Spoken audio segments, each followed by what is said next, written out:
Welcome back to the deep dive. Today, we're jumping into the life and really fascinating career of Patrick Swayze. Yeah, it's quite a story from, his early days in Texas all the way through those iconic roles and, well, the personal battles too. Right. So our mission here is to unpack the key moments, maybe find some surprising things, and just get a real sense of his impact. He was someone who didn't really fit into one box. Not at all. Definitely more than just the big hits. There's a lot that shaped him. Okay, let's get into it. And to really understand Patrick Swayze, you kind of have to start back in Houston, Texas, born in 52. And what immediately jumps out is his mother, Patsy. Oh, absolutely. Patsy Swayze. Mm-hmm. She wasn't just like a mom who liked to dance. She was a professional dancer, choreographer, a really well-respected instructor. Dance was basically the family business. Mm-hmm. That foundation seems absolutely critical. It really is. But it wasn't only dance, which is interesting. Oh, right. His early life was this, well, incredible mix of different things. Exactly. You had classical ballet, ice skating, which maybe fits the mold a bit more, Mm-hmm. but then also school plays and football. Football. Seriously. Alongside ballet. That combo right there is pretty amazing. It really speaks to his physicality, doesn't it? Yeah. And maybe this drive to, master different things. Definitely. And that football path, it ended pretty suddenly with a knee injury. Yeah, a bad one. It's even suggested that it might have kept him out of the draft in 1970.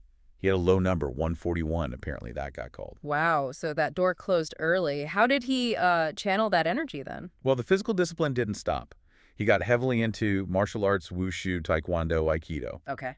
And what's really insightful is this mention of him using martial arts to deal with self-deprecating rage. Rage. Huh. So using that intense physical training for something deeper than just performance, like processing emotions. Exactly. It hints at some inner complexity for sure. So you have martial arts, and he pursued serious dance training in New York after the injury. He did. Moved there in 72, trained at Harkness Ballet, Joffrey Ballet. These are top-tier schools. He was all in. It's just fascinating how all this diverse, tough, physical training laid the groundwork for everything later. It wasn't just talent, it was years of hard work in different disciplines. Absolutely. And he almost had this huge ballet moment early on. There was a planned performance with Mikhail Baryshnikov. No way! With Baryshnikov. Yeah. But it got derailed by another knee surgery, reconstruction this time. So again, these physical hurdles kept popping up even as he was aiming really high in the dance world. Okay, so with all that dance background, how did he actually break into performing professionally? Well, his first paid gig was actually dancing for Disney. Disney on Parade, it was called. Right. But the big leap came pretty quickly after that. He landed the role of Danny Zuko on Broadway in Greece. Danny Zuko on Broadway. That's a huge start. Oh, yeah, that really got him noticed. And from there, he started branching out into film and TV. Small parts at first. Like what kind of things? Yeah. His first movie was Skate Town, USA. He did a guest spot on MASH in '81, a show called The Renegades. Okay, so paying his dues, building that resume through the early 80s. Exactly. Then he started getting into more prominent films, often with these young ensemble casts. He played Daryl, the older brother, in Coppola's The Outsiders. Right, I remember that. Then Uncommon Valor, and he teamed up again with C. Thomas Howell and Jennifer Grey from The Outsiders for Red Dawn in '84. Jennifer Grey again. Foreshadowing, maybe? Maybe. But before that happened, he had a really big dramatic hit with a miniseries in '85, North and South. Civil War setting. Okay, so that established him more as a serious actor, not just a young heartthrob. Yeah, it showed he had dramatic chops on screen. It was a major step. But then came 1987. Dirty Dancing. I mean, that just changed everything, didn't it? Completely. Total game changer. Yeah. And the backstory is amazing, too. It's this little low-budget movie, supposed to have a tiny release, go straight to video, basically. Nobody expected it to blow up. He played Johnny Castle, the resort dance instructor. Yeah, and it was like the role was made for her. Showcased all that dance training perfectly. Yeah. And the chemistry, obviously, with Jennifer Grey was just electric. And here's a really interesting bit. He wasn't just the star, he was on the soundtrack, too, as a singer-songwriter. He was. He co-wrote and sang She's Like the Wind. And it wasn't just some album track, it was a huge hit. #3 on the Billboard Hot 100. Wow. And apparently he'd actually written it years before for a different movie, but it just found its perfect moment in Dirty Dancing. That song, The Lift, Nobody Puts Baby in a Corner, I mean, it became this global phenomenon. Totally unexpected. Massive success. It was the first movie ever to sell 1 million copies on video, which was huge back then. Made Yeah. something like $214 million worldwide on that tiny budget. Incredible. And it got him a Golden Globe nomination, too. Yep, and suddenly Patrick Swayze was in huge demand, a global star. Which led directly to things like Roadhouse in '89, taking on a tougher role. Exactly. Dalton, the cooler, a very different vibe, more action-focused. So, moving into the '90s, he cemented that stardom with another absolute monster hit, Ghost, in 1990. Ghost was just enormous. Him, Demi Moore, Whoopi Goldberg, that supernatural romance thriller comedy blend, it just worked. The numbers were crazy, right? Highest grossing film of 1990, most rented video in 91. It even got a Best Picture Oscar nomination. Wow. And there's that great story about him and Whoopi Goldberg's Oscar. Yeah. Apparently the studio wasn't sure about casting her, but Swayze really pushed for her. He believed she was right for the part.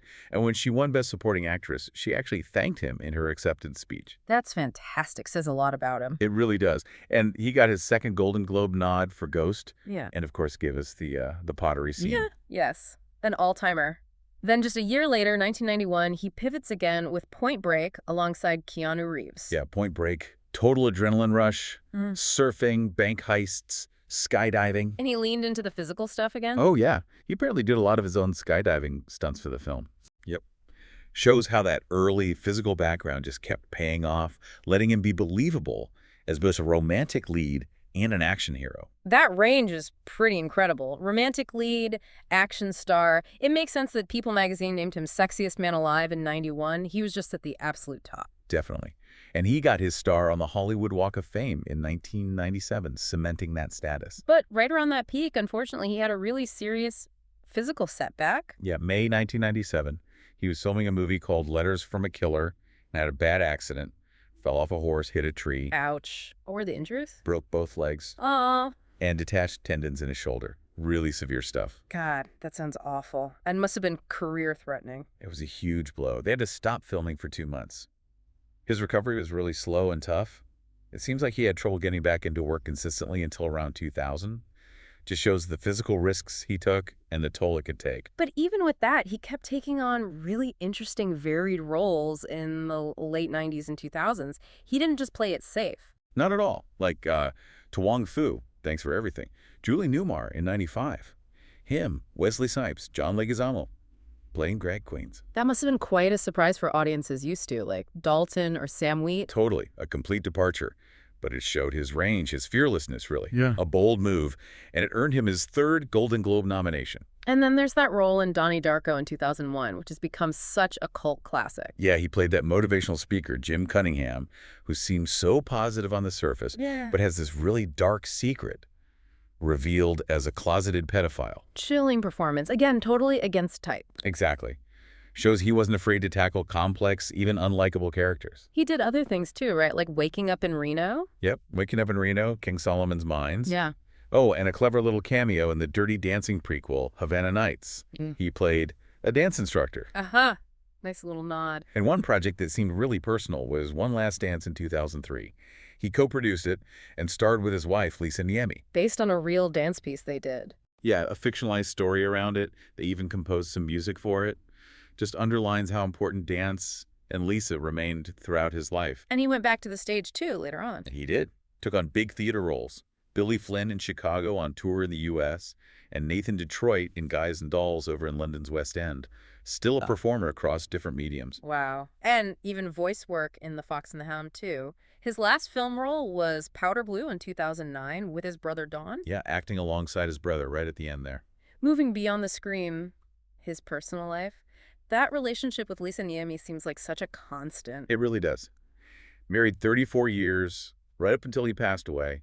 They met so young she was 14, taking dance lessons from his mother, Patsy. Wow, that's a long time. Rooted right back in that dance world again. Exactly. And he always said she was the inspiration for She's Like the Wind. They never had children. There's also mention of his interest in spirituality. Yeah, it seems he explored quite a few different belief systems over the years. Soka Gakkai Buddhism, EST training earlier on, transcendental meditation.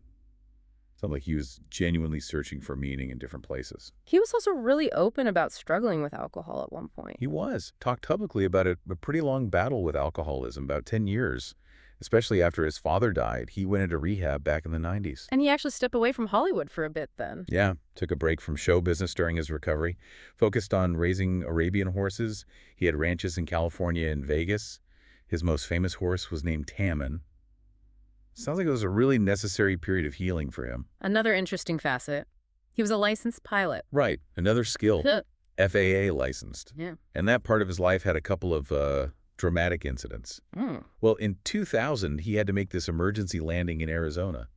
Pressurization problem in his twin-engine Cessna.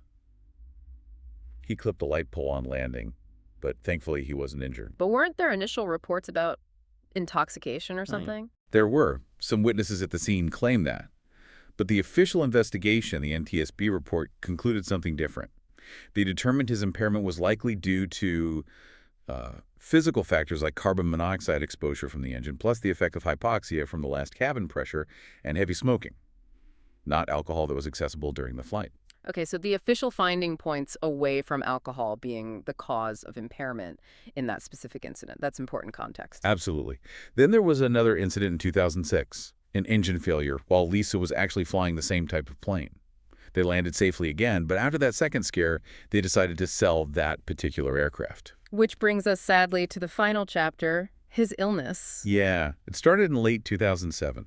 He just finished filming the pilot for a new TV series, The Beast. He started feeling this burning sensation in his stomach. And the diagnosis came quickly after that, and it was pretty devastating. Very. Mid-January 2008, just weeks later, he was diagnosed with stage IV pancreatic cancer. He started treatment right away, chemotherapy, experimental drugs. But despite that incredibly grim news, he made the decision to keep working. It's quite remarkable.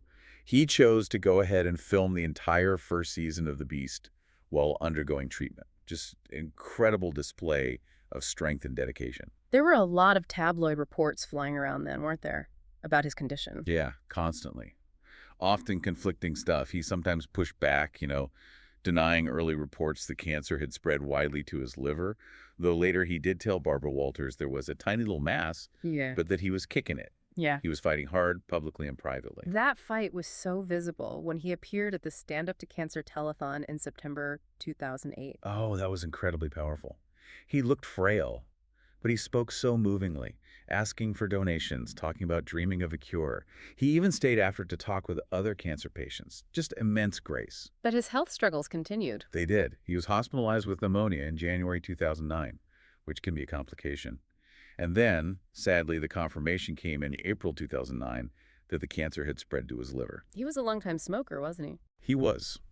A very heavy smoker for about 40 years, apparently up to 60 cigarettes a day at one point.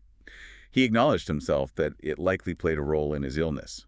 And, it's noted he continued smoking even during treatment. His final role, then, was Agent Charles Barker in The Beast, filmed while he was so ill. Yes. And his performance got amazing reviews. Critics really praised it. One reviewer even called it maybe the best work of his career, speculating that maybe his own battle fueled that intensity on screen. A powerful final act, really, a testament to his commitment right to the very end. Patrick Swayze passed away on September 14th, 2009. He was 57. It was 20 months after his diagnosis. His family was with him. So looking back at everything, it's just this incredible arc, isn't it? The sheer versatility. Absolutely. From that intense physical grounding in dance and martial arts to becoming this massive global film star across all these genres, romance, action, comedy, drama, then back to the stage. He wasn't just one thing. Dancer, actor, singer, songwriter, martial artist, pilot. He faced down serious personal challenges, addiction, that terrible injury, and then fought cancer so publicly and with such determination. Yeah, and he kept working through so much of it. It really challenges how we might pigeonhole performers. You see the depth of skill and experience that created that unique screen presence. And it really drives home how that early, multifaceted training wasn't just like a background detail. Yeah. It feels fundamental to who he was as a performer, his physical capabilities, his discipline. It likely informed his ability to just embody so many different kinds of characters over such a long career. It really makes you wonder, doesn't it, thinking about that incredible foundation in dance and martial arts and how physical so many of his iconic roles were.